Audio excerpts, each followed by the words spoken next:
What's up, ladies and gentlemen? This is NFL Weekly Throwdown, Wild Card Weekend.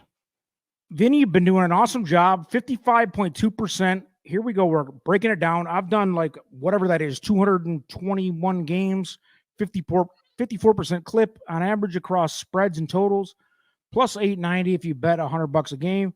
Vinny's plus 510 at 55%, a much smaller sample size, but he's killing it. He's a little better percentage. So what do you want from us, folks? We're trying our best. But let's jump into it, Vinny. We have 6 games this weekend. Obviously, you've got the Ravens and the Niners sitting on the bench, watching and seeing what happens. Last game, Vinny's club on an epic, maybe the greatest downfall I've seen of a team that was considered elite at the beginning of the year. I never thought they were elite this year, to be honest. And I took so much shit. I had them ranked, I think, 5th or something in the early power rankings when they were 7-1, and this and that. And I'm like, they're not that good. They're losing, or they're winning, but they're winning by 1 point against shitbags. They're not that good. And now they have just taken an epic downward spiral. But Vinny, before you say something, I'm going to tell you, if there was ever a time for a team like that to get right, going into a Tampa Bay, and by the way, I'd like to see Tampa Bay win this game, if I'm being honest. But Tampa Bay is the ultimate first-round opponent for them, right? Yeah. Where are you coming out on this one? I know you're going to be anti-Eagles because you're harder. Everybody's harder on their home team. Yeah, I'm going to play the over. I hope they can win this game. I mean, it's like one of those things where I kind of hope they don't win because we're going to get embarrassed next week if we win. Do you really feel that way? Like, you don't think this team has had the same issue. So on top of the offensive issues that they've gone through this season, where it's a first-year offensive coordinator and it's just not, the offense just isn't clicking. The defense has had the exact same issue they had all last season, and they got to the Super Bowl last season because the pass rush was good. This year, the pass rush is around average. You know, they had like 80 sacks last year. This year, they have like a little less than 50, which is like kind of normal. And their linebacking core is probably the worst linebacking core in football. So teams have literally just been tearing us apart, throwing the ball over the middle. And like the last half of the season, teams have been throwing the ball over the middle, and it's they were 9-1, or were they 10-1 at one point? Yeah, we were 10-1. But even if you look back at some of those games, like the game where they beat the Commanders in overtime, Sam Howell had like 300 yards. Yeah, I know, dude. Shout out Nolan Rogers, who's a good commenter. Yep. He's a big commenter on the channel, and he's a Philly fan. He was crucifying me, and I love you, Nolan. I'm not trying to be an asshole, but I didn't see. I thought this team was not great. Yeah, I said last year when they lost. Last year was the year, and they didn't win it last year. I knew it was going to be a step backwards this year. I didn't think it was going to be like this, but they didn't fix the defense. They brought some people in to try to fix the defense, and the pieces haven't worked. Like any team that's going to throw, I am fully expecting Mike Evans they should beat the Bucs. They should. I mean, they should. I'm fully expecting Mike Evans to have 120 yards on like 11 receptions. They beat Tampa Bay and then go in and lose to Dallas or Detroit, whoever they play in the second round. They play San Francisco. Okay. No matter what, if they win this game, they play San Francisco. If they win, they play San Francisco. If I want to say yes, unless one of those. Yeah, because I think this is the. Yeah, they're the what seed? They're the 6. Yeah, the Eagles are the 6. Yeah. So the Eagles basically would need Dallas to lose, I believe, not to have to play San Francisco. And by the way, we'll talk about this after, but yeah. So for me, I think Tampa Bay is going to cover. That's my bet, and I have it at 3 points. I think it's going to be a tearjerker. I do have this game at 24-21 in favor of Tampa. I even like Tampa to outright win this game.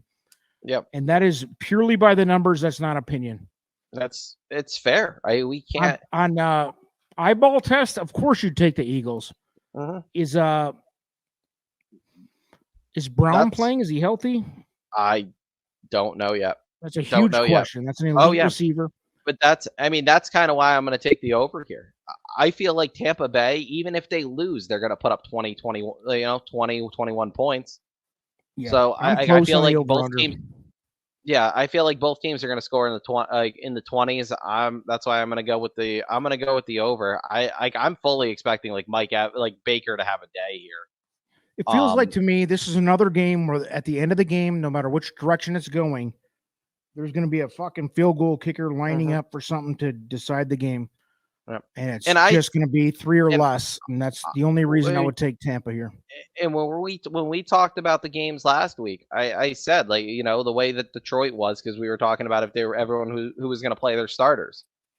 And it was like Detroit didn't need to because their last loss was wasn't bad, even though they kind of got robbed there against Dallas.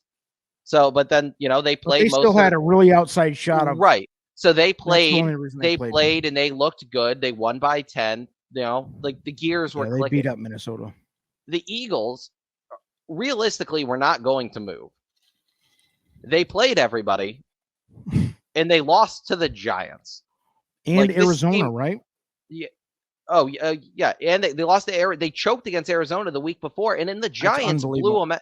And then the Giants blew them out. If the Eagles had, if you look at the Eagles' schedule, if they had beaten the Giants, the Arizona, and who was the last bad team? Oh, in Seattle, they choked 2 of those games away. They choked against Seattle. All 3 of those teams were falling apart before your eyes. They probably would have preferred to lose all 3 of them, to be honest. If they won all 3 of those games, the Eagles are the 1 seed. It's like they lost they choked away 2 games, and the Giants embarrassed them. And the Eagles starters played.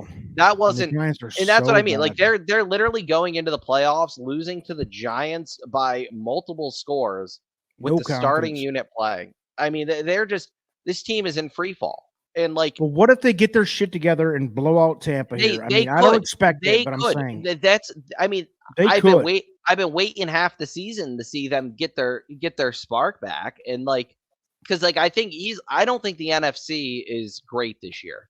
And by the way, shout out to Mike Valenti, who's my favorite broadcaster out of Detroit. He made this call on DeAndre Swift. DeAndre Swift, the former Lion, went to the Eagles, and he's had a great year. He's a great running back, great talent. Oh, surprise, surprise. DeAndre Swift quit at the end of the year. He did that for us 2 years for the Lions. Dan Campbell said, get the fuck out of here, loser. No, and they drafted a rookie, and they cut Swift, who everybody here liked. I liked Swift. I respected him. But the kid has no attitude. He doesn't like football. He doesn't like winning. And they kicked him off the team, basically. And I was like, holy shit. And the Eagles took him, and then it's like, oh, wow, he's doing really good for the Eagles. And now at the end of the year, when it really matters, he's garbage. Yep. So, dude. And half of it's I'm sure he's I think if you listen to the New Heights podcast with the Kelsey brothers, like, I think it's more Swift just gets frustrated because it's like they get the ball down, like Swift to run the ball down to the 1, and he's not getting the touchdown because you have a play that's got a 90-something% success rate with the tush push. And like, he's the type of emotional wreck. He's a prima donna. Touchdown, and like, he's a prima donna. Unlike, that's like so far down the list of problems the Eagles have. You think David Montgomery on the Lions is crying because he doesn't get a 1-yard touchdown? That guy doesn't give a fuck. No, he wants to run his head into a brick wall. Right. Well, I mean, and Swift is kind of playing for another. Swift's kind of playing for another contract. So I believe the Eagles only brought him in on a 1-year deal. So like Swift needs to play like that. That's kind of the issue with the NFL as a whole with the running backs is like, if you have a guy that's like that just wants to win and you're gonna sign him again, knowing he didn't put up the stats that he should have, like, sure.